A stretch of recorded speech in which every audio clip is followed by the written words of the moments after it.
numele Tatălui și al Fiului și al Sfântului Duh. Amin. Preasfinția voastră, stimate autorități centrale și locale, bravi ostași, iubiți credincioși și iubiți tineri, jertfa ostașilor români din primul război mondial și-a câștigat un loc bine definit între actele fundamentale care au contribuit la desăvârșirea realizării identității noastre naționale și spirituale și care au marcat istoria noastră așezând România între statele independente ale Europei. Toate evenimentele comemorative împlinite în amintirea ostașilor români au darul de a întinde un arc peste timp și a aduce în actualitate jertfa nemuritoare a eroilor care ne-au lăsat în moștenire o țară liberă și demnă. Este de prisos să amintim faptul că acum mai bine de 100 de ani, pe Valea Uituzului, pe Valea Cașinului sau pe dealurile Coșna, Cireșoaia, Măgura sau Târgu Ocna,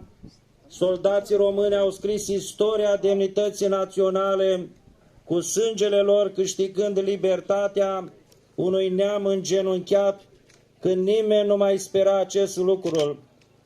Aceste văi și dealuri au devenit atunci o redută,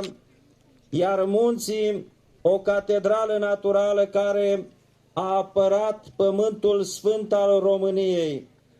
un sfânt chivot al jertfelor pe care soldații români le-au adus pe altarul munților din zona Uituzului, Cireșoaiei, Trotușului sau Măgurei, strigând: pe aici nu se trece.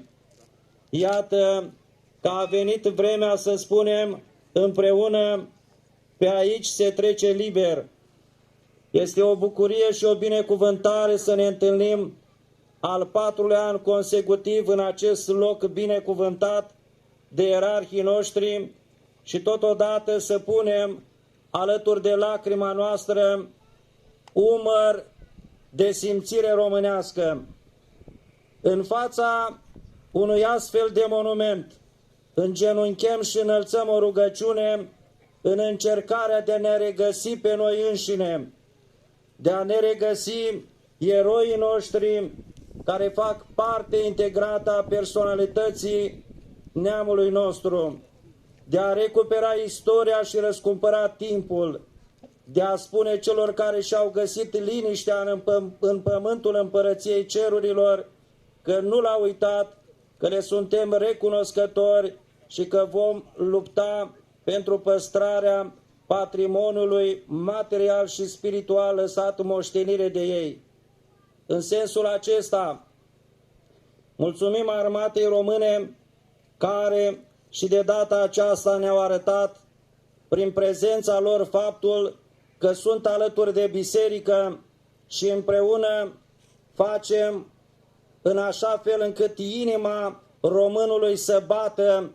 într-o amintire a eroului cunoscut sau necunoscut,